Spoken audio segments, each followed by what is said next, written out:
வணக்கம் அன்பு நண்பர்களே, இன்றைய 40க்கு 40 நிகழ்ச்சியில் உங்கள் அனைவரையும் அன்போடு வரவேற்கிறேன். தேர்தல் ஜுரம் நாளுக்கு நாள் உச்சகட்டத்தை எட்டிக் கொண்டிருக்கிறது என்று சொன்னால் மிகையில்லை. அரசியல் கட்சிகளை மட்டுமே தொற்றிக் கொண்டிருந்த தேர்தல் ஜுரம் இப்போது தற்போது பொதுமக்களையும் வர்த்தகர்களையும் வியாபாரிகளையும் கூட தொட்டிருக்கிறது. 50,000 ரூபாய்க்கு மேல் ரொக்கமாக கொண்டு சென்றால் கணக்கு காட்ட வேண்டும். நகைகள் 1க்கு 2க்கு 3ஆக இருந்தால் நிச்சயமாக அதற்கான ரசீதுகளை காட்ட வேண்டும். ரொக்க பணம் எடுத்தால் வங்கியிலிருந்து எடுத்து வருகிறார் அல்லது வங்கியில் பதிவு செய்யப்படுகிறார் என்பதை கணக்கு காட்டியாக வேண்டும். ஒவ்வொரு இடத்திலும் கிட்டத்தட்ட 2-3 கோடி ரூபாய் அளவுக்கு இன்றைய தேதி வரை மட்டுமே கணக்கில் வராத பணம் பறிமுதல் செய்யப்பட்டிருக்கிறது. இன்னும் தேர்தல் நெருங்க எத்தனை கோடிகள் அரசு கஜானாவில் சேரப்போகிறது என்ற கேள்வி எழுந்திருக்கிறது.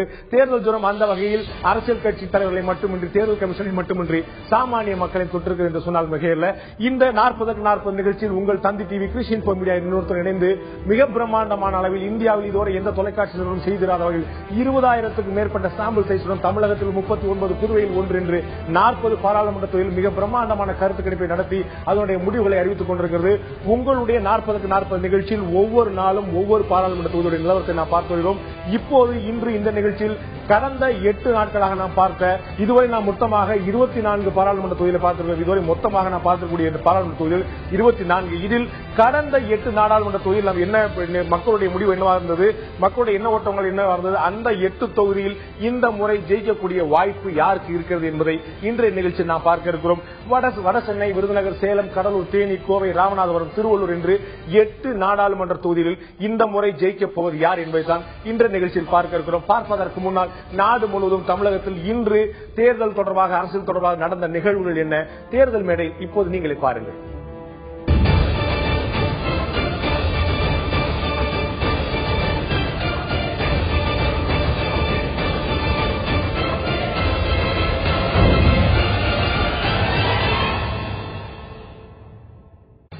தேமுதிக பாமக உடனான தொகுதி பங்கீடு பேச்சுவார்த்தை இறுதிக்கட்டத்தை எட்டியுள்ளதாக பாஜக மாநில தலைவர் பொன் ராதாகிருஷ்ணன் தெரிவித்துள்ளார். சென்னையில் பேசிய அவர் ஓரிரு நாளில் வேட்பாளர் பட்டியல் வெளியிடப்படும் என்றார். நாடாளுமன்ற தேர்தலையொட்டி தமிழகத்தில் போட்டியிடும் இந்திய கம்யூனிஸ்ட் கட்சி வேட்பாளர்கள் பட்டியல் வரும் 15ஆம் தேதியும் மார்க்சிஸ்ட் வேட்பாளர்கள் பட்டியல் 16ஆம் தேதியும் வெளியிடப்படும் என மார்க்சிஸ்ட் கம்யூனிஸ்ட் கட்சியின் மாநில செயலாளர் ஜி ராமகிருஷ்ணன் தெரிவித்தார். அரசியல் கட்சி நிர்வாகிகள் 50,000 ரூபாய்க்கு மேல் எடுத்துச் சென்றால் முதல் தகவல் அறிக்கை பதிவு செய்யப்பட்டு நடவடிக்கை எடுக்கப்படும் என தேர்தல் ஆணையம் எச்சரித்துள்ளது. அரசியல் கட்சிகளின் தேர்தல் அறிக்கையில் இடம்பெற்றுள்ள இலவச திட்டங்கள் குறித்து தேர்தல் ஆணையம் தீவிரமாக ஆய்வு செய்து வருவதாகவும் தமிழக தலைமை தேர்தல் அதிகாரி பிரவீன்குமார் தெரிவித்தார். காங்கிரஸை வெளியேற்றும் அதே வேளையில் பாஜக ஆட்சிக்கு வரக்கூடாது என்பதே தனது விருப்பம் என திரிணாமுல் காங்கிரஸ் கட்சித் தலைவரும் மேற்குவங்க முதலமைச்சருமான மம்தா பானர்ஜி தெரிவித்துள்ளார். டெல்லியில் பிரச்சார பொதுக்கூட்டத்தில் பேசிய அவர் இவ்வாறு கூறியுள்ளார். குஜராத்தையும் பீகாரையும் நரேந்திர மோடி ஒப்பிட்டு பேசுவது சரியல்ல என்று பீகார் முதலமைச்சர் நிதிஷ்குமார் தெரிவித்துள்ளார். பீகாருக்கு சிறப்பு அந்தஸ்து வழங்கப்படாத நிலையில் குஜராத் மட்டுமே பீகாருக்கு உதவுவதாக ஒரு தோற்றத்தை மோடி ஏற்படுத்தியுள்ளதாக அவர் குற்றம் சாட்டியுள்ளார். நண்பர்கள், நாம் ஏற்கனவே சொன்னது போல இன்று நாம் 8 நாடாளுமன்ற தொகுதியில் மக்களுடைய எண்ண ஓட்டங்கள் என்னவாக இருந்தது, அந்த நாடாளுமன்ற தொகுதியில் இந்த முறை ஜெயிக்கக்கூடிய கட்சி, ஜெயிக்கக்கூடிய வாய்ப்பு எந்த கட்சிக்கு இருக்கிறது என்பதுதான் இன்றைய நிகழ்ச்சியை நாம் பார்க்க இருக்கிறோம். இந்த நிகழ்ச்சியில் தங்களுடைய கருத்துக்களை நம்மோடு பகிர்ந்து கொள்வதற்காக பேராசிரியர் திரு ராமு மணிவன், சென்னை பல்கலைக்கழகத்துடைய அரசியல் துறையுடைய துறை தலைவர் திரு ராமு மணிவன் நம்மோடு இருந்திருக்கார். அதே போல கிறிஸ்டியன் மீடியா நிறுவனத்தை சேர்ந்த திரு அருண் கிருஷ்ணமூர்த்தி அவர்கள் நம்மோடு இருந்திருக்கிறார். உங்கள் இருவரும் இந்த நிகழ்ச்சிக்கு வரவேற்க நண்பர்கள். நாம் ஏற்கனவே பார்த்தது போல கிட்டத்தட்ட ஒரு 24 கேள்விகளை மக்களுடைய மூட் மேப்பிங் என்று சொல்லக்கூடிய மக்களுடைய மனநிலையை என்ன ஓட்டத்தை தெரிந்து கொள்வதில் எஸ் ஆர் நோ என்ற ஆம் இல்லை என்ற விதமான கேள்வி பதில் கிடையாது. மூட் மேப்பிங் என்று சொல்லக்கூடிய மக்களுடைய எண்ண ஓட்டங்களை புரிந்து கொள்வதற்கான முயற்சியாக மிக பிரம்மாண்டமான ஒரு கருத்து கணிப்பு நடத்தியிருந்தோம். அதில் கிட்டத்தட்ட ஒரு 24 கேள்விகள் கேட்டு அதில் ஒரு 10 கேள்விகள் என்னவாக இருந்தது என்று ஒவ்வொரு நாளும் பார்த்துக் கொண்டிருக்கிறோம். இன்று வேறு சில கேள்வி, புதிய கேள்விகள் உள்ளே நுழைத்து பழைய கேள்விகள் குறைத்து இன்று வேறு சில கேள்வி கேட்டிருக்கிறோம். இந்த 8 நாடாளுமன்ற தொகுதி மக்களுடைய ஒட்டுமொத்தமாக இந்த 8 நாடாளுமன்ற தொகுதி மக்களுடைய என்ன ஓட்டம் என்னவாக இருந்தது என்று ஒவ்வொரு கேள்வியாக இன்று நாம் பார்க்க இருக்கிறோம். முதலில் நாம் பார்க்க இருக்கக்கூடிய கேள்வி, இந்த 8 நாடாளுமன்ற தொகுதி மக்கள் நாம் கேட்டபோது மத்திய அரசு தனது வாக்குறுதிகளை நிறைவேற்றி இருக்கிறதா என்று கேட்டபோது இந்த 8 நாடாளுமன்ற தொகுதி மக்களுடைய முடிவு கடலூர், சேலம், ராமநாதபுரம் உள்ளிட்ட இந்த 8 நாடாளுமன்ற மக்களுடைய முடிவு மத்திய அரசு தனது வாக்குறுதியை நிறைவேற்றி இருக்கிறதா என்ற கேள்விக்கு ஆம் என்று 29% மக்களும், இல்லை நிறைவேற்றவில்லை என்று 71% மக்களும் தெரிவித்திருக்கிறார்கள். அடுத்ததாக அவரிடம் நாம் எழுப்பிய இன்னொரு கேள்வி, மத்திய அரசால் உங்களுடைய வாழ்க்கை தரம் உயர்ந்திருப்பதாக நினைக்கிறீர்களா என்று இந்த 8 நாடாளுமன்ற தொகுதி மக்களிடம் கேட்டோம். ஆம், எங்களுடைய வாழ்க்கை தரம் இந்த மத்திய அரசால் உயர்ந்திருக்கிறது என்று 22% மக்களும், இல்லை உயரவில்லை என்று 78% மக்களும் தெரிவித்திருக்கிறார்கள். அதிருப்தியை தெரிவித்திருப்போர் மக்களுடைய எண்ணிக்கை 78%. அடுத்ததாக நாம் எழுப்பியிருக்கக்கூடிய கேள்வி, மத்திய அரசின் ஆட்சி உங்களுக்கு திருப்தி அளிக்கிறதா? இந்த ஐக்கிய முற்போக்கு கூட்டணி இரண்டினுடைய ஆட்சி உங்களுக்கு திருப்தி அளிக்கிறதா என்ற கேள்விக்கு ஆம் திருப்தி அளிக்கிறது என்று 15% மக்களும், இல்லை திருப்தி அளிக்கவில்லை என்று 54% மக்களும், பரவாயில்லை ஒன்று அவ்வளவு மோசமில்லை என்று சொல்லக்கூடியவர்கள் 31% மக்களும் தெரிவித்தார்கள். 31% பரவாயில்லை, 15% ஆம் திருப்தியாக இருக்கிறது, 54% மக்கள் இல்லை இந்த மத்திய அரசுடைய ஆட்சி எங்களுக்கு திருப்தியாக என்று தெரிவித்தார்கள். அடுத்ததாக நாம் எழுப்பக்கூடிய கேள்வி, மத்திய அரசின் ஆட்சியில் தமிழகம் பயன் பெற்றதா? தமிழகம் ஒரு மாநிலமாக இந்த மத்திய அரசால் பலன் பெற்றிருக்கார் என்ற கேள்விக்கு 25% மக்கள் இந்த 8 நாடாளுமன்ற தொகுதியுடைய வட சென்னையில் இருந்து சேலம் உட்பட 8 நாடாளுமன்ற தொகுதி மக்களுடைய எண்ண ஓட்டத்தில் 25% மக்கள் ஆம் தமிழகம் பலன் பெற்றிருக்கிறது என்றும், 75% மக்கள் இல்லை தமிழகத்துக்கு எந்த பலனும் கிடைக்கவில்லை என்றும் தெரிவித்திருக்கிறார்கள். அடுத்ததாக நாம் எழுப்பிய ஒரு கேள்வி, தற்போதைய அரசு மீண்டும் ஆட்சிக்கு வர நீங்கள் வாக்களிப்பீர்களா என்று நாம் கேட்டபோது ஆம் இதே அரசுக்கு தான் மீண்டும் வாக்களிப்போம் என்று 27% மக்களும், இல்லை மீண்டும் இதே ஆட்சி அமைவதற்கு நாங்கள் வாக்களிப்பதாக இல்லை என்று 73% மக்களும் தங்களுடைய கருத்தை தெரிவித்திருக்கிறார்கள். இந்த ஒரு 5 பிரதானமான கேள்விகள் திரு ராமமணிவன் கேட்க விரும்புறேன். இதுல பாத்தீங்கன்னா ஒரு மூடு மேப்பிங் அப்படிங்கிற முறையில் நம்ம வந்து ஒரு கருத்து கணிப்பு பண்ணிட்டு வரோம். உங்களோட நண்பர் கிறிஸ்டியன் போக முடியாத திரு அருண் கிருஷ்ணபதி உங்களோட பக்கத்தில் எப்படி நடத்தணுங்கிற ஏற்கனவே சொல்லியிருக்காரு, இன்னும் சொல்றேன். பாத்தீங்கன்னா அதுக்காகத்தான் கிட்டத்தட்ட ஒரே கேள்வி. அதுல பாத்தீங்கன்னா மாத்தி நம்ம வந்து ஒரு 5 விதமா கேட்கிறோம். தமிழகம் பலன் பெற்றிருக்கிறதா, உங்களுக்கு தெளிக்கிறதா, மீண்டும் ஓட்டு போடுவீங்களா, இது ஆட்சியில வந்து என்ன நிறைய குறை பாக்குறீங்கன்னா ஒரு மாறி நம்ம கேட்கும்போது கிட்டத்தட்ட 70-75% மக்கள் சராசரியாக இந்த 8 நாடாளுமன்ற தொகுதியிலும் பாத்தீங்கன்னா மத்திய அரசு மீது அதிருப்தியை தெரிவித்திருக்கிறார்கள். இதற்கான காரணம் ஆட்சின்னு ஒன்று இருந்தா அதுக்கு ஆன்டி இன்கம்பன்சி ஒன்று இருக்கும் அப்படிங்கிறதானா, இல்லாட்டி ஸ்பெசிபிக் ரீசன்ஸ் ஏதாவது குறிப்பிட்ட காரணங்கள் இருக்கின்றன? ஏன்னா இது ஒரு ஆன்டி இன்கம்பன்சி எடுத்துக்கிட்டோம்னா அது வந்து ஒரு 5 வருட காலத்துக்கு நம்ம பார்க்கலாம். 10 வருட காலம் இந்த காங்கிரஸ் தலைமையிலான ஒரு ஐக்கிய முன்னணி கூட்டணி இருந்ததால வந்து குறிப்பிட்ட காரணங்களும் ஒரு தெளிவான காரணங்களும் கூட இருக்குன்னு, உறுதியான காரணங்கள் இருக்குன்னு அரசாங்க மக்கள் அவங்க இந்த ரீசனபிள் ரீசன்ஸ் சரியான விளக்கங்கள், அவர்களுக்கு விளக்கங்கள் சொல்லக்கூடிய அளவுக்கு தெளிவான காரணங்கள் மக்களிடையே இருப்பதால் தான் 75% என்பது ஒரு சாதாரண ஒரு கருத்து கணிப்புன்னு சொல்லும் பொழுது ஒரு 45, 56 இந்த மாதிரி ஒரு கருத்து மக்கள் வித்தியாசப்படலாம். ஆனால் 75, 78, 73 சொல்லும் பொழுது ஒரு தெளிவான ஒரு கருத்து வந்து மக்கள் மத்தியில மனதில் இருக்கிறதால தான் இவ்வளவு ஒரு உறுதியான ஒரு மனப்பான்மை வெளிப்படுது. நான் திரு அருண் கிருஷ்ணமூர்த்தி கேட்கிறேன், நம்ம வந்து தமிழகம் இந்த மத்திய அரசால் பலன் பெற்றிருக்கிறது என்று ஒரு கட்சி சொல்லல, 2 கட்சி சொல்லுது. திராவிட முன்னேற்ற கழகம் தனது தேர்தல் அறிக்கையில தெளிவா பதிவு கிட்டத்தட்ட 3 பக்கத்துல அவங்க சொல்லியிருக்காங்க, நாங்க ஆட்சியில் இருந்த போது என்னெல்லாம் செய்ய வச்சிருக்கோம் சொல்லிட்டு. காங்கிரஸ் கட்சி வழக்கமா ஒவ்வொரு ஆண்டும் நாங்கள் எவ்வளவு மத்திய நிதி கொண்டு வந்து சொல்லு. இந்த விஷயங்கள்லாம் சாமானிய மக்களை சென்றடையலையா? ஊடகங்களுடைய ஒரு இதனாலதான் போயிருச்சா, இல்லாட்டி சாமானிய மக்கள் இதெல்லாம் தாண்டி உண்மை என்ன அப்படின்னு சிந்திக்க பழகிருக்காங்க? அதையும் தாண்டி என்னன்னா ஊடகங்கள்ல வந்து இந்த அரசுக்கு எதிராக நடந்தக்கூடிய கேம்பெயின் இன்னும் ஸ்ட்ராங்கா ரீச் ஆயிருக்கு. அதுதான் உண்மை. திமுகவா இருக்கட்டும், காங்கிரஸா இருக்கட்டும், அவங்க வந்து நாங்க இதெல்லாம் கொண்டு வந்திருக்கோம் அப்படின்னு சொன்னாலே கூட நீங்க இதெல்லாம் பண்ணல அப்படிங்கறதுக்கான இன்ஃபர்மேஷன் மக்கள் கிட்ட இன்னும் ஸ்ட்ராங்கா இருக்கு. அந்த ஒரு ரிஃப்ளெக்ஷனா தான் இந்த ரிசல்ட் இருக்கு. அது மட்டும் இல்லாம ஊடகங்களுக்கு வந்து அவ்வளவு பெரிய வலிமை இருக்குன்னு நினைக்கிறீங்களா? மக்களுடைய எண்ணத்துல வந்து ஒரு இன்ஃபுளுன்ஸ் ஏற்படுத்துற அளவுக்கு இவ்வளவு பெரிய மேஜரா மாற்ற அளவுக்கு இருக்கு? கண்டிப்பா இருக்கு. ஏன்னா வந்து போன ஷோலயே நம்ம டிஸ்கஸ் பண்ண மாதிரி 10 ஆண்டு காலத்துல நிறைய மீடியா இன்க்ரீஸ் ஆயிருக்கு. பப்ளிக் மீடியாவோட ரீச் ஜாஸ்தியா இருக்கு. அது மட்டும் இல்லாம அரசியல் ஆர்வம் உள்ள ஒரு தமிழக மக்கள் மாதிரி இருக்கிறவங்க நடுவுல இந்த ஊடகங்களோட தாக்கம் ஜாஸ்தியாவே கண்டிப்பா இருக்கு. ஊடகங்களுடைய தாக்கம் அதிகமா இருக்கிறது உங்களுடைய கருத்து. வட சென்னையிலிருந்து, சேலத்திலிருந்து, திருவள்ளூரிலிருந்து கிட்டத்தட்ட 8 நாடாளுமன்ற தொகுதி மக்களுடைய என்ன ஓட்டங்கள் என்னவா இருக்கிறது இந்த நிகழ்ச்சியில் பார்த்துக் கொண்டிருக்கும். அடுத்ததாக அந்த 8 நாடாளுமன்ற தொகுதி மக்களும் எழுப்பிய கேள்வி, அவர்கள் அளித்த பதில்கள் என்ன இப்போது பார்க்கலாம். தற்போதைய சிக்கல்களிலிருந்து இந்த இந்தியாவை மீட்டெடுக்கும் திறன் யாருக்கு அதிகம் இருப்பதாக நினைக்கிறது என்ற கேள்விக்கு 61% மக்கள் குஜராத் முதல்வர் நரேந்திர மோடிக்கு அந்த திறன் இருப்பதாகவும், 26% மக்கள் காங்கிரசுடைய துணைத் தலைவர் ராகுல் காந்திக்கு அந்த தகுதி இருப்பதாகவும், 13% மக்கள் தமிழக முதலமைச்சர் செல்வி ஜெயலலிதாவுக்கு இந்த திறன் இருப்பதாக தெரிவித்திருக்கிறார்கள். அடுத்ததாக அந்த மக்கள் நாம் எழுப்பிய கேள்வி, உங்களுடைய பிரதமர் வேட்பாளர் யார், யார் பிரதமராக வர வேண்டும் என்று நீங்கள் விரும்புகிறீர்கள் என்று கேட்டபோது 60% மக்கள் நரேந்திர மோடி தான் இந்த நாட்டுடைய அடுத்த பிரதமராக வர வேண்டும் என்றும், 26% மக்கள் ராகுல் காந்தி தங்களுடைய பிரதமர் வேட்பாளர் என்றும், 14% மக்கள் தமிழக முதலமைச்சர் ஜெயலலிதா இந்த நாட்டுடைய பிரதமராக வர வேண்டும் என்று தெரிவித்திருக்கிறார்கள். நான் ராமு மணிவண்ணன் கேட்கிறேன், இதுல நம்ம வந்து மற்ற எல்லா மாநிலங்களும் இல்லாத ஒரு வித்தியாசமான விஷயம் தமிழ்நாட்டுக்கு உண்டு. நம்ம வந்து யார் பிஎம் வரணுங்கிறது நாடு முழுக்க 2 பேர் தான் கேள்வி எழுப்ப முடியும். தமிழகத்தில் மட்டும் ஸ்பெசிபிக்கா 3வது சாய்ஸ் ஒன்று இருக்கு. இந்த 3வது சாய்ஸ் நம்ம ஏற்கனவே பலமுறை பேசினபடி இது வந்து ஓட்டாக இருக்கக்கூடிய வாய்ப்பு இல்லை, ஒரு கருத்தாக இருக்கக்கூடிய வாய்ப்பு இருக்கிறது. ஏன்னா யார் பிரதமராக முடியுங்கிறத நாம தீர்மானிச்சிட முடியாது, இங்க இருக்கக்கூடிய வாக்காளர் தீர்மானிச்சிட முடியாது. ஆனா இந்த எண்ண ஓட்டம் எப்படி நரேந்திர மோடி வந்து ஏற்கனவே தம்பி சொன்னது போல இது வந்து ஒரு ஊடகங்களுடைய ப்ரொஜெக்ஷனால வந்திருக்கக்கூடிய விஷயமா, இல்லது இவர் தான் வரணும் அப்படின்னா நம்ம இன்னொரு கேள்வி கேட்டோம், யார் இந்த சிறந்த தீர்வு தர முடியும் அப்படிங்கறத கேட்டோம். அப்பயும் அதுக்கு அடுத்து வந்து உங்களுடைய பிரதமர் சாய்ஸ் யாருக்கும் ரெண்டுக்கும் ஒரே கேள்விதான் வருது. கிட்டத்தட்ட 60% மேல, அறுதி பெரும்பான்மையில 60% மேல நரேந்திர மோடி வரார். ராகுலுக்கும் அவருக்கு வித்தியாசம் கிட்டத்தட்ட 3 மடங்கு இருக்குது. 20% 60% இருக்கக்கூடிய எப்படி பாக்குறீங்க? இது வந்து குறிப்பா என்ன தோணுதுன்னா, இது காங்கிரஸ் ஒரு பலவீனமான ஒரு அரசா இப்ப பலவீனமான அரசும், பிறகு வந்து அவர்களுடைய ஒரு 10 ஆண்டு கால ஆட்சியில் நடந்தேறிய ஊழல், மக்களுக்கு வந்து காங்கிரஸ் அரசாங்கத்துல ஒரு விரக்தி. இது வந்து நிச்சயமா வந்து வெளியில் போகக்கூடிய தோற்கடிக்கப்பட்ட ஒரு அரசாங்கம் ஒரு தெளிவான நிலையில் இருக்கிறப்ப யார் வரக்கூடாதுன்றதுதான் இதுல முக்கியம். யார் வரணும், மோடியை தவிர வேற ஒரு சரியான கட்சியில் இருந்து வேறு ஒரு பெயர், சரியான ஆளுமை, ஒரு வலிமையான ஒரு தேசிய அளவில் வலிமையான கட்சியில் வந்து தலைமை பொறுப்பில் இருந்தா மோடிக்கு சரியான ஒரு சவால் இருந்திருக்கும். ஒரு ஆல்டர்னேட்டிவ் இல்லாம தான் மோடியை வந்து ஒரு வாய்ப்பு. அதுவும் ஒரு காரணம் கூட. மோடி வந்து பாரதிய ஜனதா கட்சியினுடைய தலைமை பொறுப்புல அவருடைய தேசிய தலைமை பிரதம மந்திரி என்று அறிவிக்கப்பட்டதால் அவர் மற்ற குஜராத்தில் எந்த விதமா முதன் மந்திரியா இருந்தாங்க.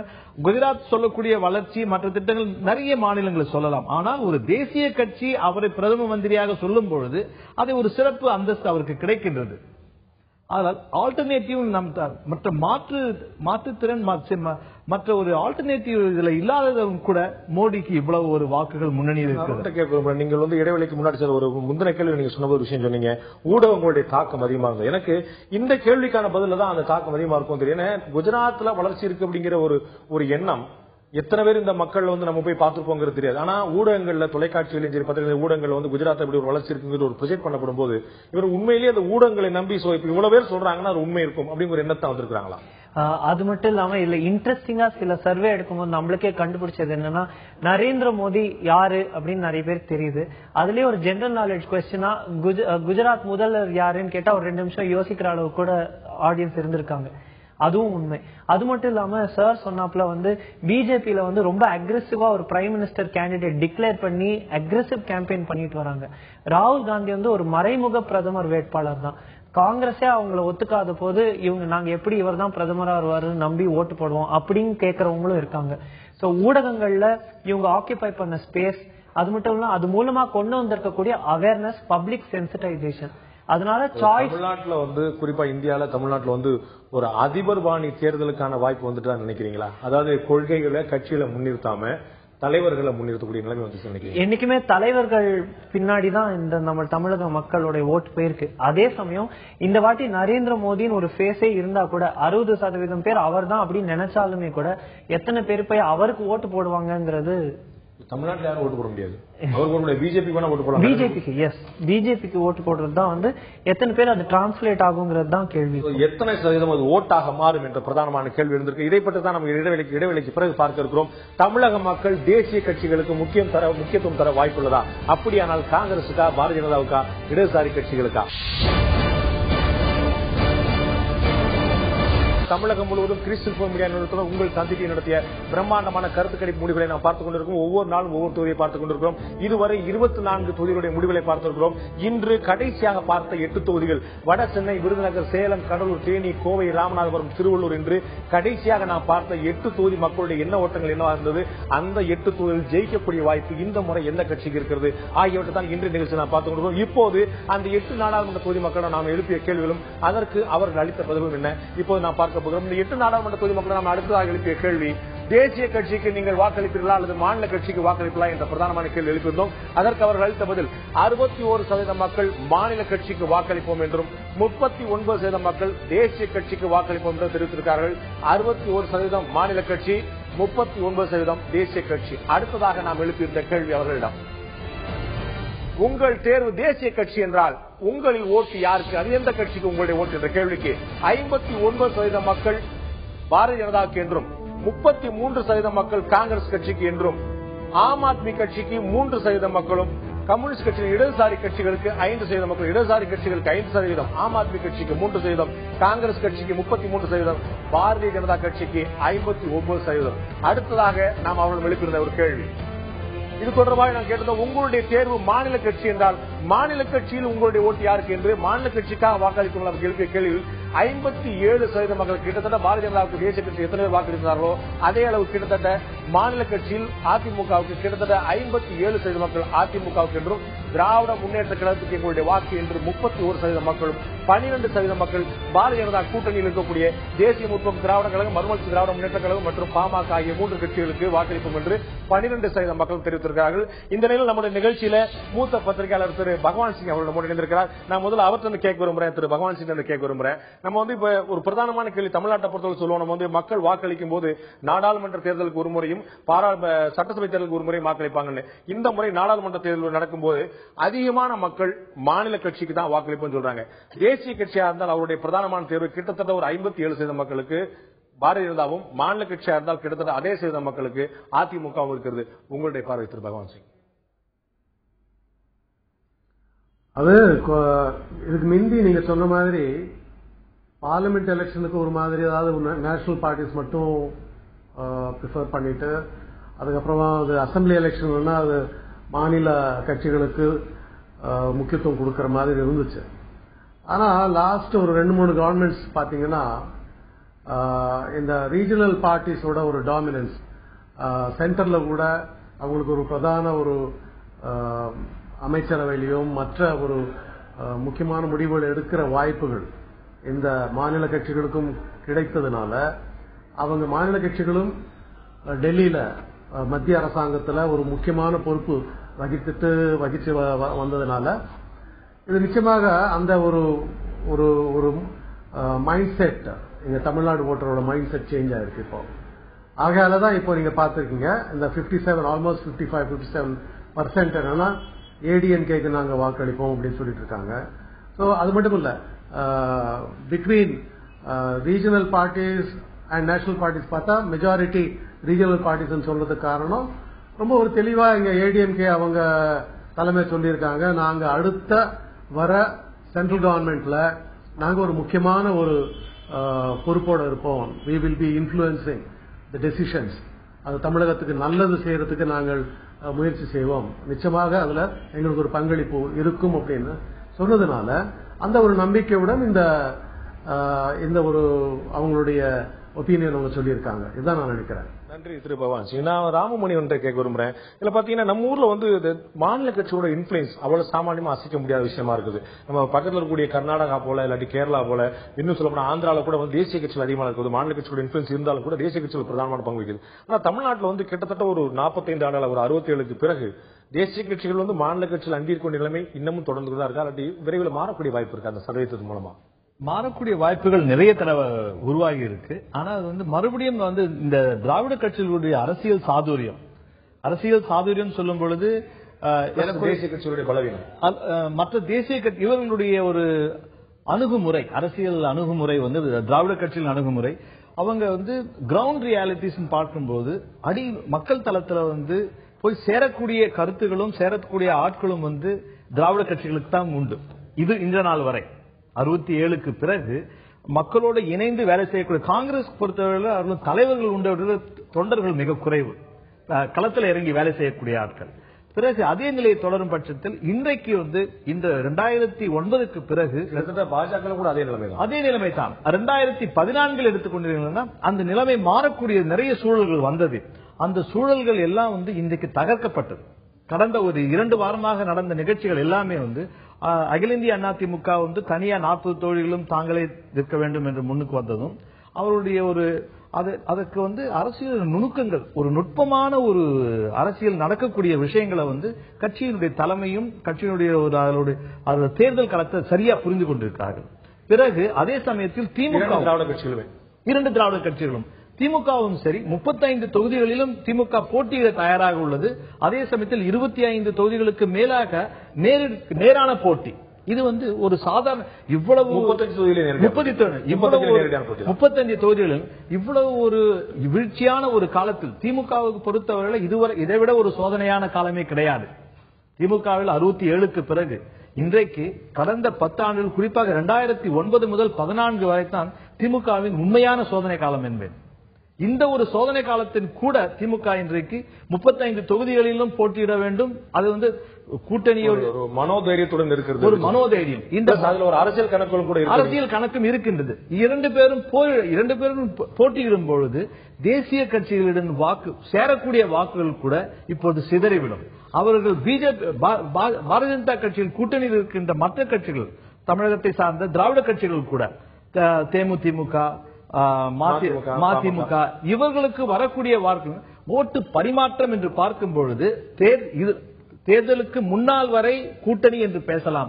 ஆனால் தேர்தல் நடைபெறும் பொழுது அந்த வாக்குகள் பரிமாற்றம் நிகழும் போது யாருக்கு எந்த இடத்தில் வாக்குகள் செல்லும் பொழுது திராவிட கட்சிகளுக்கும் தமிழக கட்சிகளுக்கும் ஒரு பிரதானமான விஷயமா வச்சிருக்கோம். நம்ம அடுத்து சொல்ல வேண்டிய விஷயத்தை நீங்க முதலே சொல்லிட்டீங்க நினைக்கிறேன். அடுத்ததாக நாம் எழுப்பக்கூடிய கேள்வி, 8 நாடாளுமன்ற தொகுதி மக்களிடம் ஆம் ஆத்மி கட்சி பற்றி உங்களுக்கு தெரியுமா? பிரதானமாக ஊடகங்களில் அடிபடக்கூடிய ஆம் ஆத்மி கட்சி பற்றி உங்களுக்கு தெரியுமா என்ற போது இந்த 8 நாடாளுமன்ற தொகுதி மக்களும் வடசென்னையிலிருந்து, திருவள்ளூரிலிருந்து, சேலமிலிருந்து, கடலூரிலிருந்து 8 நாடாளுமன்ற தொகுதி மக்களும் 68% மக்கள் எங்களுக்கு தெரியும் என்றும் 32% மக்கள் அப்படிப்பட்ட ஒரு கட்சி இருப்பதை எங்களுக்கு தெரியாது என்று தெரிவித்திருக்கிறார்கள். அடுத்ததாக அவரிடம் நான் எழுப்பிய கேள்வி, ஆம் ஆத்மி கட்சி தெரியும் என்று சொன்னவரிடம் உங்களுக்கு ஆம் ஆத்மி கட்சி தெரியும் என்றால் அந்த கட்சிக்கு நீங்கள் வாக்களிக்கலாம் என்று கேட்டபோது 79% மக்கள் அந்த கட்சிக்கு வாக்களிப்போம். இல்லை, இது தவறாக வந்திருக்குது. 79% மக்கள், மன்னிக்கிற நண்பர்களே, 79% மக்கள் அந்த கட்சிக்கு வாக்களிக்க மாட்டோம் என்றும் 21% மக்கள் அந்த கட்சிக்கு வாக்களிப்போம் என்றும் தெரிவித்திருக்கிறார்கள். 21% அந்த கட்சிக்கு வாக்களிப்பார்கள். அடுத்ததாக நாம் ஒரு பிரதானமான கேள்வி எழுப்பியிருந்தோம். மூன்றாக நாம் எழுப்பியிருந்த கேள்வி, தமிழக முதலமைச்சர் ஜெயலலிதா அடுத்த பிரதமராக வரக்கூடிய வாய்ப்பு இருப்பதாக நீங்கள் நினைக்கிறதா என்ற கேள்விக்கு ஆம் வரக்கூடிய வாய்ப்பு இருக்கிறது என்று 24% மக்களும், இல்லை வரக்கூடிய வாய்ப்பு இல்லை என்று 43% மக்களும், இருக்கலாம் எங்களால் உறுதியாக அறுதியிட்டு சொல்ல முடியவில்லை என்று 33% மக்களும் தெரிவித்திருக்கிறார்கள். 33% மக்கள் உறுதியான முடிவெடுக்க முடியாமல் இருக்கிறார்கள். 24% மக்கள் திடமாக நம்புகிறார்கள் தமிழக முதலமைச்சர் பிரதமராக முடியும் என்று. நான் திரு பகவான் சிங் அவர்கிட்ட கேட்க விரும்புகிறேன். நம்ம ஏற்கனவே முன்னாடி சொன்னது போல தமிழகத்தில் மட்டும்தான் நம்ம 3 பிரைம் மினிஸ்டர் கேண்டிடேட் நம்ம மனசுக்குள்ள வாக்காளர் மத்தியில் வச்சிருக்கிறோம். ராகுல் காந்தி, நரேந்திர மோடி என்ற TNCM, தமிழ்நாடு சிஎம் ஜெயலலிதா. இதுல நம்ம இந்த கடைசியான கேள்வி மக்களுடைய வாக்கு சார்ந்த விஷயம். அவர்கள் ஓட்டு போட்டு இந்த 3 யாராவது பிரதமர் ஆக்கிட முடியாது. ஆனா இவர்கள் கிட்டத்தட்ட ஒரு 25% மக்கள் தமிழக முதலமைச்சர் பிரதமராக முடியும் என்று நம்புகிறார்கள். ஒரு 30% மக்கள் இருக்கலாம், வந்துவாங்க போல தெரியுதுங்கிற ஒரு நம்பிக்கை. இந்த கிட்டத்தட்ட ஒரு 55% மக்களுக்கு இந்த நம்பிக்கை எப்படி வருகிறது?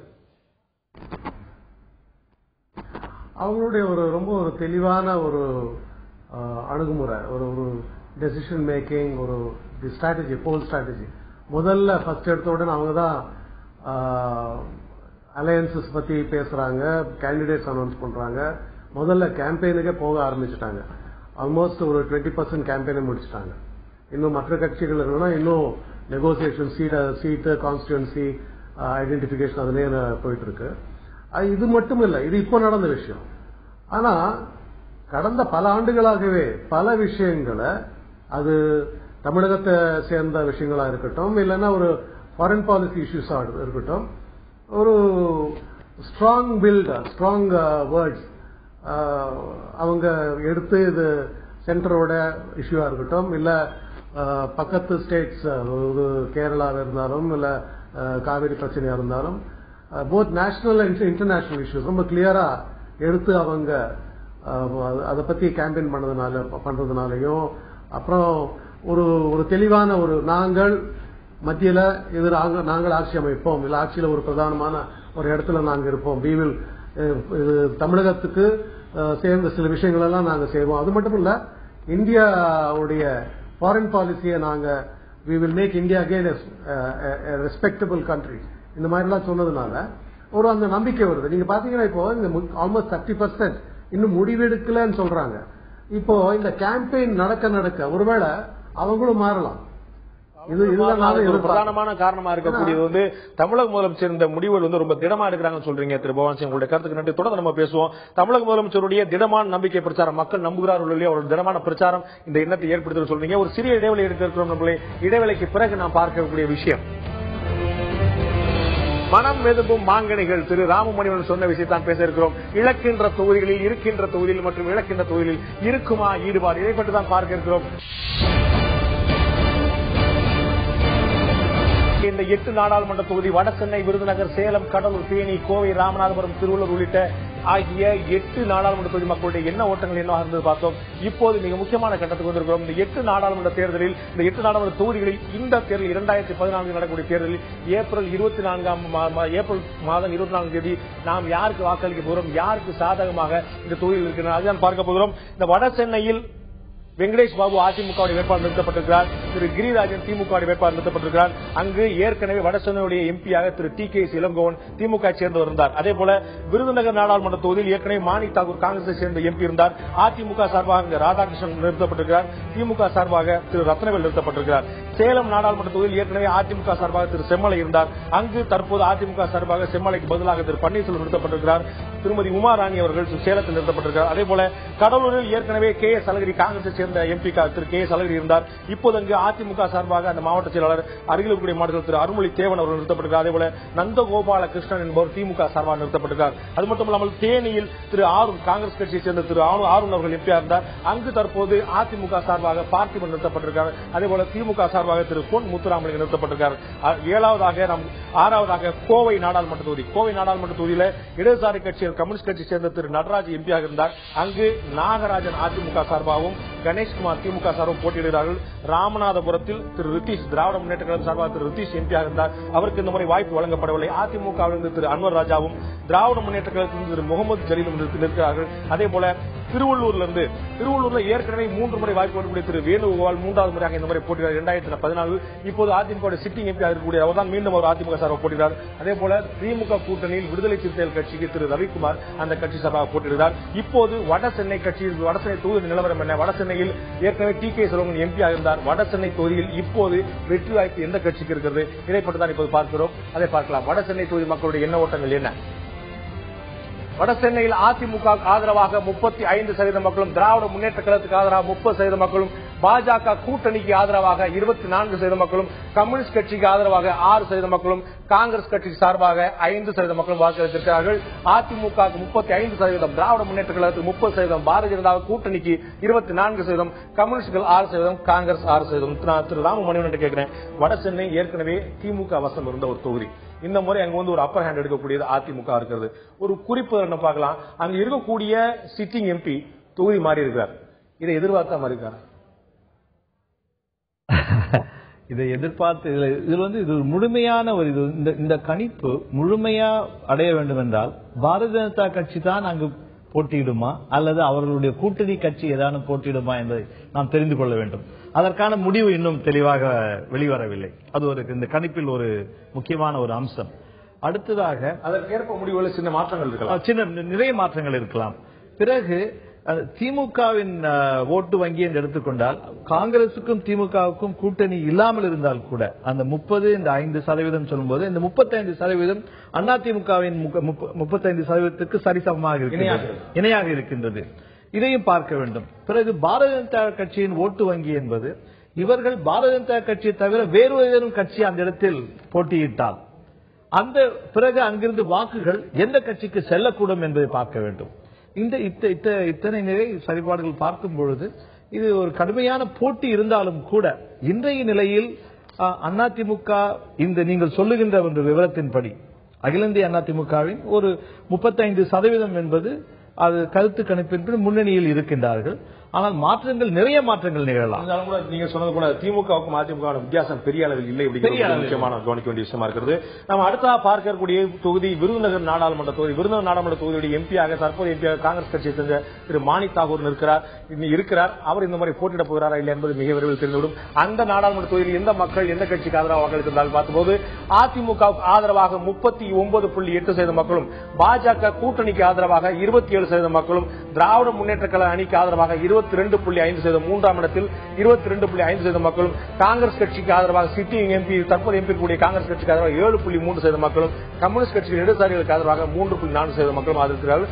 பாஜக கூட்டணி விருதுநகர் தொகுதியில் 27% வாக்குகளை பெற்றிருக்கிறது. அதிமுக கூட்டணிக்கு ஆதரவாக 39.8% மக்கள் தங்களுடைய கருத்தில் தெரிவித்திருக்கிறார். நான் திரு பகவான் சிங் கேட்க விரும்புகிறேன், விருதுநகர் நாடாளுமன்ற தொகுதி வந்து ஒரு தேசிய கட்சியில இருந்து ஏற்கனவே வந்து அங்க மதிமுக சார்பா பழைய சிவகாசியா இருந்தபோது மதிமுக சார்பா திரு வைகோ அவர்கள் போட்டியிருந்தார். இந்த முறை மீண்டும் அவர் பாஜக கூட்டணியில போட்டியிடக்கான வாய்ப்பு இருக்கதா நம்ம வந்து எதிர்பார்க்கக்கூடிய வாய்ப்பு இருக்கு. அவருடைய கட்சி ரவிச்சந்திரன் அங்க எம்பியா இருந்திருக்காரு, அவர் இருந்திருக்காரு, பலமுறை இருந்திருக்காரு, காளிமுத்து இருந்திருக்காரு. அவங்களுடைய அந்த ஒரு பெல்டா இருக்கக்கூடிய இடத்துல இந்த முறை இந்த வாக்கு பிஜேபியுடைய அலையன்ஸ் வந்து இரண்டாவது இடத்தை பெறக்கூடிய வாய்ப்பு இருக்கிறதுக்கான காரணம் மதிமுக அங்க இருக்கிற ஒரு இன்ஃபுளுன்ஸா இருக்குமா?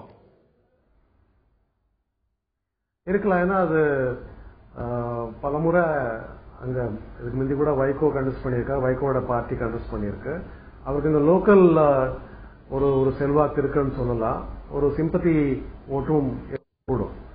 அது மட்டும் இல்ல, இங்க போன முறை காங்கிரஸ் அலையன்ஸ்ல இருந்ததுனால அந்த அளவுக்கு ஒரு வெற்றி வாய்ப்பு இருந்தது. அதுவும் யூபிஏ 2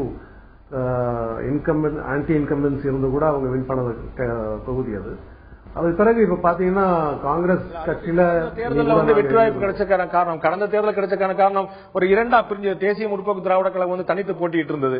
அவங்க வந்து அங்க மாஃபா பாண்டியராஜன் போட்டிட்டாங்க கொஞ்சம் அதிகமான இடங்கள் தான். இங்க வைகோ போட்டு ரெண்டுக்கு நடுவுல வேற ஒருத்தர் வைகோவா மாஃபா பாண்டியராஜன் போது மாணிக் தாக்கூர் அங்க வந்தார்.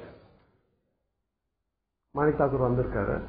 ஆனா இந்த முறை காங்கிரஸ்ல எத்தனை பேர் போட்டியிடுவாங்கன்றதே ஒரு டவுட்டா இருக்கு. வாசம் சொல்லிட்டாரு தான் போட்டி இருக்க போல அப்படின்னு சொல்லியிருக்காரு. அந்த இடத்த பொறுத்த வரைக்கும் கருத்து கணிப்பு காமிச்ச மாதிரி ஏடிஎம்கே வெற்றி வாய்ப்பு கூட இருக்கிற மாதிரி தான் தோணுது.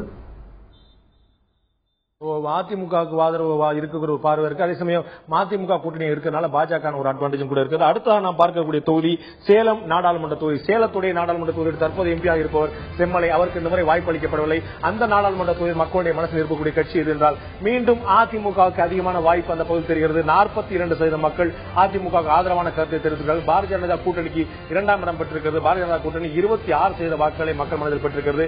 திராவிட முன்னேற்ற கழக கூட்டணி 24%, காங்கிரஸ் 4%, கம்யூனிஸ்ட் கட்சிகள் அதற்கு இணையாக 4%, 42% அதிமுக அணியும் பாஜக கூட்டணி 26% மக்களும் அங்க ஆதரவு பெற்றிருக்கிறது. அடுத்ததாக நம்ம இன்னொரு தொகுதி நேரமின்மை காரணமாக அடுத்த இன்னொரு தொகுதியை பார்த்துடுவோம். கடலூர் நாடாளுமன்ற தொகுதி. கடலூர் நாடாளுமன்ற தொகுதியுடைய தற்போது எம்பியாக திரு கே சலகிரி காங்கிரஸ் கட்சியில் இருக்கிறார். அந்த தொகுதியிலும் கூட 44% மக்கள் அதிமுக ஆதரவாகவும் பாஜக கூட்டணிக்கு மீண்டும் 2ஆம் இடம் பாஜக கூட்டணி. கடலூர் நாடாளுமன்ற தொகுதியில் பாஜக கூட்டணி அங்கு பாமகவும் தேமுதிகவும் இருப்பது கூட்டத்தவிர விஷயமாக பார்க்கப்படுகிறது. பாஜக கூட்டணிக்கு 28% மக்களும், திராவிட முன்னேற்ற கழக கூட்டணிக்கு 20% மக்களும், கம்யூனிஸ்ட் கட்சிகளுக்கு 4.9, காங்கிரஸ் கட்சிக்கு இருக்கிறதிலே கடைசி இடமாக தற்போதைய சிட்டிங் எம்பி இருக்கக்கூடிய தொகுதியில் 3.1% மக்கள் மட்டுமே தன்னுடைய ஆதரவு தெரிவித்திருக்கிறார்கள். நான் திரு அருண் கிருஷ்ணமூர்த்தி கேட்க விரும்புறேன். நம்ம சேலம் கடலூர் 2 இடத்துல பார்த்தோம். ஏடிஎம்கேக்கு அடுத்ததா பிஜேபி அலையன்ஸ் வந்து 2ஆம் இடத்தை பெறுது. இது இந்த அலையன்ஸ் காரணமாவா இல்லாட்டி இது ஒரு புது ட்ரெண்டா உருவாயிருக்கா? இந்த எப்படி சாத்தியமாகும்? திராவிட முன்னேற்ற கழகம் நிச்சயமா தன்னுடைய களத்தை இழந்ததை நம்ம சொல்ல முடியாது. ஆனா இந்த அலையன்ஸ் வந்து அவ்வளவு ஸ்ட்ராங்கான ஒரு ஹோல்டு கொடுக்குதா? அதாவது எப்பவுமே ஒரு ஏடிஎம்கே டிஎம்கேன்னு பார்த்தவங்களுக்கு புதுசா திடீர்னு ஒரு மெகா கூட்டணி ஒரு ஆல்டர்னேட்டிவா தெரிய வருது.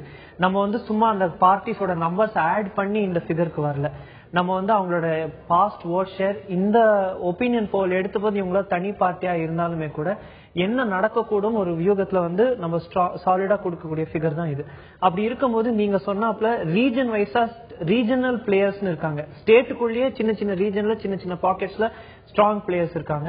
அவங்க ஒருத்தர் அங்க காம்ப்ளிமெண்ட் பண்ணிக்கிறாங்க. அது நார்த் ஆர்காட்ல பிஎம்கே வந்து பிரிங் ஸ்ட்ரென்த், விருதுநகர் கான்ஸ்டிடியூன்சில டிஎம்டிகேவும் ஒரு மேஜர் போர்ஸா இருக்கு எம்டிஎம்கேக்கு ஆடடா. சோ இவங்க எல்லாரும் ஒன்னு சேர்ந்து வரும்போது இது ஒரு நல்ல ஆல்டர்னேட்டிவ் போர்ஸா with one strong leader in centre வச்சு பார்க்கும்போது இதுக்கு ஃபேவரபிளா இருக்கு. ஃபேவரபிளா இருக்கக்கூடிய வாய்ப்புகள் நாம் பார்க்கிறோம். அடுத்த நண்பரை நாம் ஒரு சுவாரஸ்யமான நிகழ்ச்சியை பார்க்க இருக்கிறோம். இந்த பகுதியை பார்க்க இருக்கிறோம். இந்த 40 நிகழ்ச்சியில் நாம் பார்க்கக்கூடிய தேர்தல் யூகம் மற்றும் தேர்தல் வியூகம்.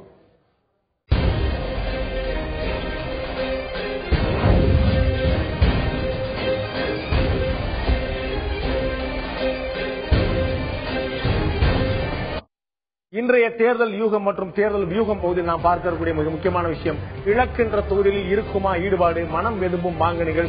மாங்கனி கட்சி ஒரு முக்கியமான கூட்டணி இருக்கு, தாமரை கட்சி கூட்டணி இருக்கிறது. அந்த கட்சியில் ஏற்கனவே தங்களுடைய முரண்பட்டு இருக்கக்கூடிய கட்சிகளோட கூட்டணி அமைக்க வேண்டிய நிர்பந்தம் ஏற்படுவது காலத்தின் சூழ்நிலை. அந்த தொகுதியில் இருக்கக்கூடிய ஏற்கனவே 10 தொகுதிகளுக்கு வேட்பாளர் அறிவித்துவிட்ட பிறகு இப்போது தொகுதிகளை குறைக்க வேண்டிய நிலைமை ஏற்பட்டிருக்கிறது. அங்கு இருக்கக்கூடிய இளைய தலைவருடைய அறிவுரையின் காரணமாக வலியுறுத்தின் காரணமாக இந்த கூட்டணி அமைந்திருக்கிறது. அப்படியானால் எல்லா தொகுதியிலும் அந்த சம்பந்தப்பட்ட எல்லா தொகுதியிலும் இவர்கள் ஈடுபாட்டோடு வேலை பார்ப்பார்கள். பார்ப்பார்களா, வேலை பார்க்க முடியுமா என்று கேட்டபோது அங்கு இருக்கக்கூடிய இரண்டாம் கட்ட தலைவர், நாம் போட்டியிடக்கூடிய தொகுதியில் நம்முடைய ஈடுபாடை முழுமையாக காட்டுவோம், போட்டியிடாத கூட்டணி ஈடுபாடை காட்டுவோம் என்று சொல்லியிருக்கிறார். அந்த 2 வார்த்தைகளுக்குமான ஒரு இடைவெளியை அவர்கள் புரிந்து கொண்டிருப்பார்கள், கூட்டணி கட்சியில் புரிந்து கொண்டிருப்பார்கள். நாம் இதுவரை 24 நாடாளுமன்ற தொகுதியுடைய நிலவரங்களை பார்த்திருக்கோம். இந்த நிகழ்ச்சியில் கடைசியாக நாம் பார்த்த 8 நாடாளுமன்ற தொகுதியுடைய ஒட்டுமொத்த மக்களுடைய எண்ண ஓட்டம் என்னவா இருந்தது, அந்த 8 நாடாளுமன்ற தொகுதியில் இந்த தேர்தலில் ஜெயிக்கக்கூடிய வாய்ப்பு எந்த கட்சிக்கு இருக்கிறது என்பதை நாம் பார்த்துக் கொண்டிருக்கோம். இதற்கு இப்போது நாம் பார்க்கக்கூடிய நாடாளுமன்ற தொகுதி தேனி நாடாளுமன்ற தொகுதி. தேனியில் காங்கிரஸ் கட்சியை சேர்ந்த திரு ஆரும் தற்போது எம்பியா இருக்கிறார். அங்கு தற்போது அதிமுக திமுக போட்டியிடுகிறது. அந்த தொகுதி மக்களுடைய செல்வாக்கை பெற்றிருப்பது யார் என்று பார்க்கும்போது தேனி நாடாளுமன்ற தொகுதியில் அனைத்து இந்திய அண்ணா திராவிட முன்னேற்ற கழகத்துக்கு 40% வாக்குகளும், திமுக கூட்டணிக்கு 30.3% வாக்குகளும், பாஜக கூட்டணிக்கு 22.22% மக்களும், காங்கிரஸ் கட்சிக்கு 4.3%, இடதுசாரி கட்சிகளுக்கு 3.4%, திராவிட முன்னேற்ற கழகம் 30.3% தன்னுடைய ஸ்ட்ராங் ஹோல்டர் வைத்திருக்கிறது. காங்கிரஸ் கட்சி 4.3% வைத்திருக்கிறது. அனைத்து இந்திய அண்ணா திராவிட முன்னேற்ற கழகம் கிட்டத்தட்ட ஒரு 10% வாக்குகளை கூடுதலாக பெற்று 40% மக்களுடைய எண்ணத்தை பெற்றிருக்கிறது.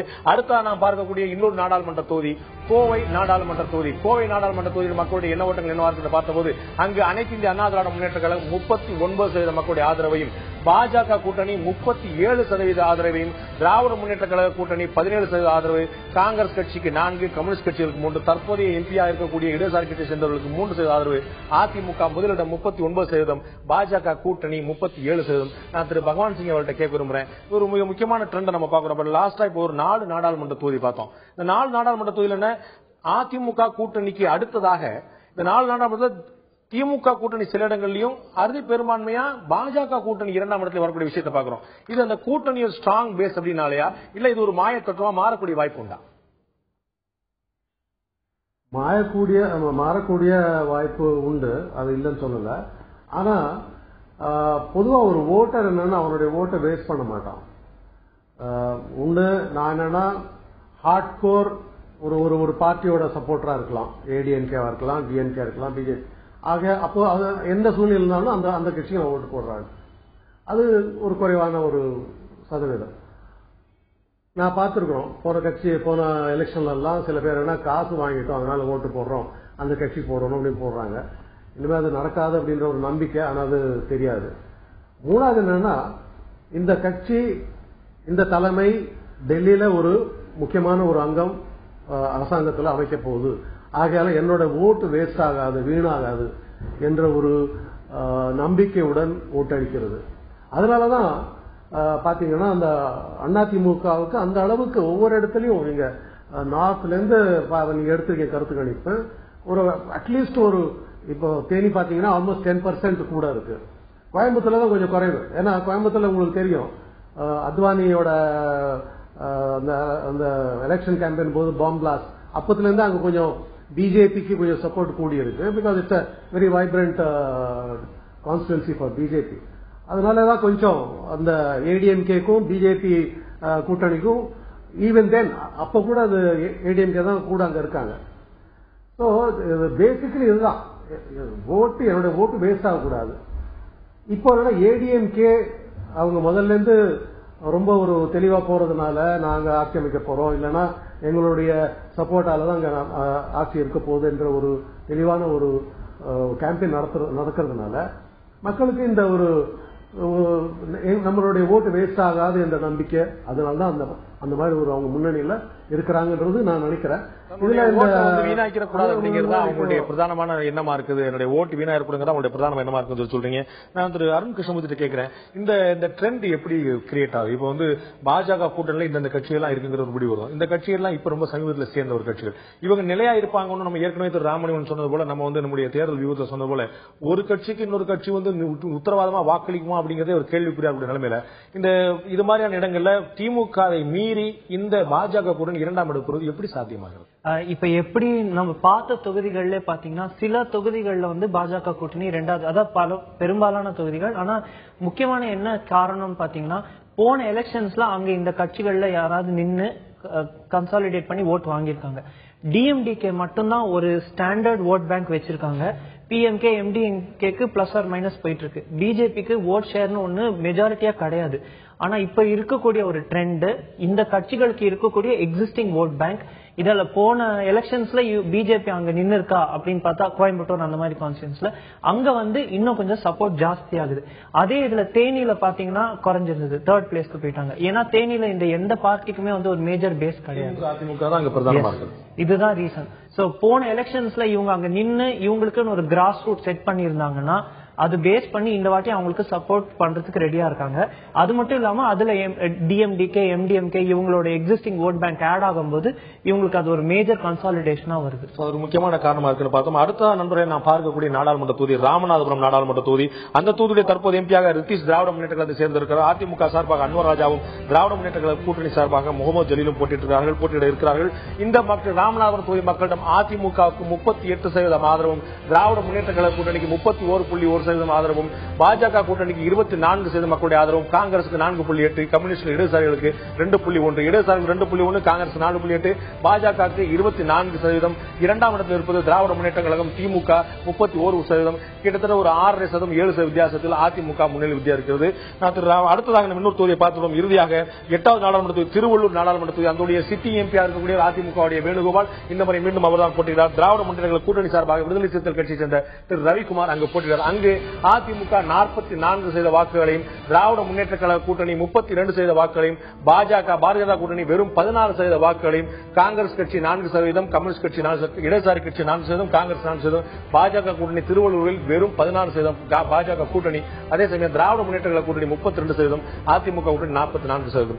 நான் திரு ராமமணிவனத்தை கொண்டு போறோம். நம்ம ஏற்கனவே இடைவெளிக்கு முன்னாடி நண்பர்கள்ட்ட கேட்ட கேள்விதான்.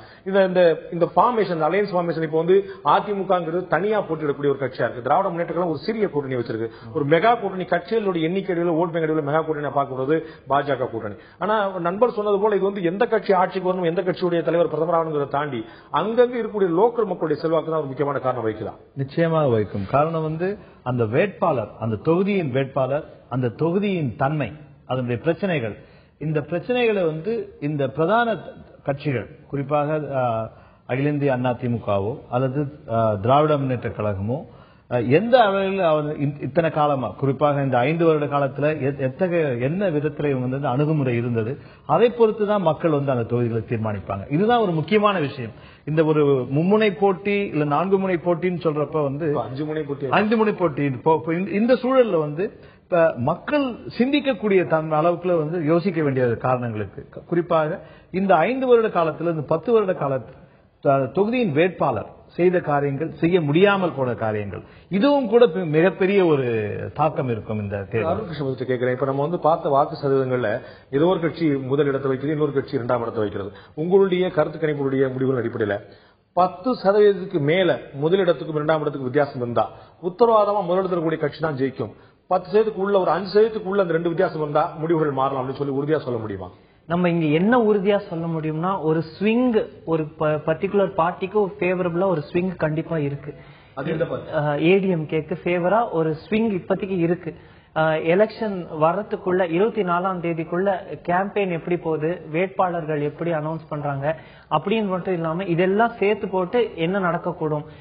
இந்த 10% டிராஸ்டிக்கா அப்படியே குறைஞ்சு மற்றவங்களுக்கு ஓட்டு ஏறுறதுக்கான சான்ஸ் கண்டிப்பா இல்ல.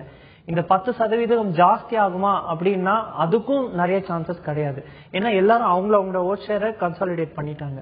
சோ இந்த 10% பிளஸ் ஆர் மைனஸ் 2% இங்க அங்க போகுமே தவிர இது வந்து ஒரு 24th ஏப்ரல் வரைக்கும் இப்படி இருக்கும்ங்கறத நம்ம ஒரு அளவுக்கு கான்பிடென்ட்டாவே கண்டிப்பா சொல்லலாம். 10%க்கு குறைவான வித்தியாசம் நம்பர் 1 நம்பர் 2 மட்டும் இருந்தா மட்டும் தான் முடிவுகள் மாறலாம். 10%க்கு மேல அந்த வித்தியாசம் இருக்கும்போது you are so confident that only that party will win.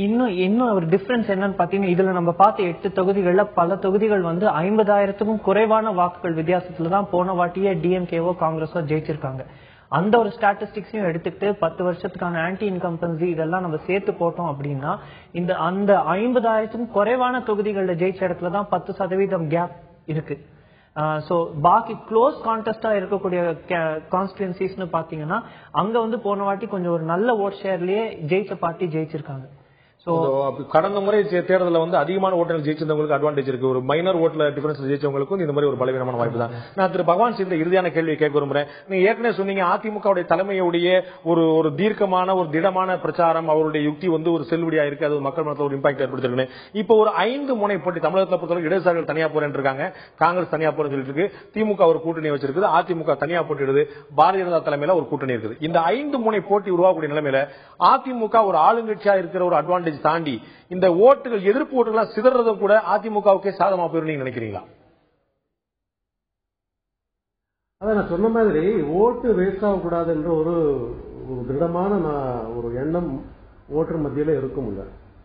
இது ஆன்டி ஏடிஎம்கே ஓட்ஸ் டிஎம்கேக்கு மட்டும் போகாம சிதறும் நிச்சயமாக. அதே நேரத்தில் இது காங்கிரஸ் இப்போ காங்கிரஸ் சீன்லி இல்லாத மாதிரி தான் இருக்கு. இப்போ காங்கிரஸ் போடக்கூடிய ஓட்ஸும் அப்புறமா பிஜேபி வரத்துக்கு வாய்ப்பு இல்லை அப்படின்னு சொல்லும்போது அது ஏடிஎம்கேக்கு போகுமா என்ற அது ஒரு கேள்வி எல்லாம் இருக்கு. ஆனா இதெல்லாம் மீறி நான் சொல்றது என்னன்னா, இந்த 5 முனை போட்டியில 5 முனையா இருந்தா கூட நீங்க left parties accept in few pockets இவங்க ஒரு ஸ்பாயில் ஸ்போர்ட்னு நாங்க இங்கிலீஷ்ல சொல்லுவோம். அதாவது அவங்க ஜெயிக்க மாட்டாங்க, ஆனா ஜெயிக்கிற கட்சியே கொஞ்சம் கெடுக்கிற மாதிரி நடக்கும் அந்த ஓட்டிங் பேட்டர்ன். ஸ்பாயில் ஸ்போர்ட்டாக மட்டும்தான் இவங்க காங்கிரஸ் சில இடங்கள்ல லெப்ட் சில இடங்கள் இருக்கலாம் தவிர பெரிய அளவில் இது இம்பாக்ட் ஆகாது. ரொம்ப தெளிவாக தான் இருக்காங்க அப்படின்றத இப்போ உங்க கருத்து கணிப்பு எடுத்தவரும் சொல்லியிருக்காரு. இந்த 10% நீங்க இந்த கைண்ட் ஆஃப் ஸ்விங் அது ஆல்ரெடி செட்டின் அப்படின்னு சொல்லியிருக்காரு அவர். அதுக்கு இன்னொரு காரணமும் இருக்கு. ஏடிஎம்கேக்கு நான் சொன்ன மாதிரி அவங்க ஈவன் கேண்டிடேட் அறிவிச்சுட்டாங்க. அதாவது ஒவ்வொரு கான்ஸ்டிட்யூன்சியிலையும் இவரு தான் நம்மளுடைய வேட்பாளர் என்ற ஒரு இன்ஃபர்மேஷன் அவங்களுக்கு கிடைச்சிருக்கு. இதுக்கு முந்தைய நம்ம தோழர் ஒருத்தர் சொல்லியிருக்காரு, ஓட்டு போடுறவங்க கேண்டிடேட்டை பார்த்தும் ஓட்டு போடுவாங்க, அதே தான் பார்த்து ஓட்டு போடுவாங்கன்னு சொல்லியிருக்காரு. நான் நிச்சயமா அதை நான் ஏற்றுக்க மாட்டேன். ஏன்னா பல இடங்கள்ல கேண்டிடேட்டை பார்த்து ஓட்டு போடணும் அப்படின்னு ஒரு அந்த அங்க இருக்கிற எலக்டரேட் டிசைட் பண்ணியிருந்தா 2வது முறை சில பேர் கேண்டிடேட் வந்து ஒரு இன்ஃபுளுன்ஸ் ஏற்படுத்துறாங்களான்னு கேட்டா அதுக்கு ஒரு இம்பாக்ட் இருக்குங்கிறது அவர் சொல்லியிருந்த கருத்து. அதான் இந்த இம்பாக்ட்ன்றது ரொம்ப குறைவுன்னு தான் நான் நினைக்கிறேன். இந்த கட்சி அதுவும் பிகாஸ் இட்ஸ் பார்லிமெண்ட் எலெக்ஷன். இது ஸ்டேட் எலெக்ஷன் வந்து அது வேற மாதிரி கேண்டிடேட் கவுண்ட் ஆகும். பஞ்சாயத்து எலெக்ஷன் இன்னும் கேண்டிடேட் கூட கவுண்ட் ஆகும். பார்லிமெண்ட் எலெக்ஷனை பொறுத்த வரைக்கும் பல இடங்கள்ல எனக்கு தெரிஞ்சு கேண்டிடேட் சுத்தமா நான் நிச்சயமா ஓட்டு போட மாட்டேன். ஒரு சரியான மனசோட இருந்தா ஓட்டு போட மாட்டேன். ஆனா ஓட்டு வின் பண்ணிருக்காங்க. ஏன்னா அவருடைய கட்சி இங்க கவர்மெண்ட் ஃபார்ம் பண்ண போகுது. ஆகையால ஒரு வாய்ப்பு இருக்கும். நம்மளுடைய பிரச்சனைகளை நம்ம சொல்லலாம் அப்படின்ற ஒரு இதுவும் இருக்கும் நினைக்கிறேன். நீங்கள் வந்து உங்களுடைய பார்வையில் வந்து மக்கள் வந்து வேட்பாளரை பார்த்து வாக்களிப்பதில் யார் பிரதமராக வேண்டும் என்பதை பார்த்தா வாக்களித்தால் கட்சியும் அந்த தலைவரையும் இந்த நாட்டுடைய பிரதமராக யார் வரப்போறாங்க என்பதுதான் குறிப்பாக நாடாளுமன்றத்தில் அப்படித்தான் பார்த்து வாக்களிக்கலாம். உங்களுடைய கருத்து சொன்னீங்க. உங்களுடைய கருத்தை உங்களுடைய நேரத்தை எங்களோட பகிர்ந்து நன்றி. இந்த நிகழ்ச்சியில் கடந்து கொண்டு கருத்து திரு ராமமணியுடன் திரு வருண் கிருஷ்ணமூர்த்தி உங்களுக்கும் நன்றி. நண்பர்களே, நாம் இன்று வட சென்னை, விருதுநகர், சேலம், கடலூர், தேனி, கோவை, ராமநாதபுரம், திருவள்ளூர் ஆகிய 8 நாடாளுமன்ற தொகுதி மக்களுடைய என்ன ஓட்டம் என்பதை பார்த்தோம். அந்த தொகுதியில் இந்த முறை ஜெயிக்கக்கூடிய வாய்ப்பு எந்த கட்சிக்கு அதிகமாக இருக்கிறது என்பதை பார்த்தோம். நாங்கள் உங்களுடைய என்ன ஓட்டத்தை புரிந்து கொள்ள முயற்சி செய்து கொண்டிருக்கிறோம். நீங்கள் எங்களை புரிந்து கொள்ள முயற்சி செய்து கொண்டிருக்கிறீர்கள் என்று நன்றாக தெரிகிறது. மீண்டும் இன்னொரு நிகழ்ச்சி சந்திப்போம். அதுவரை நன்றி, வணக்கம்.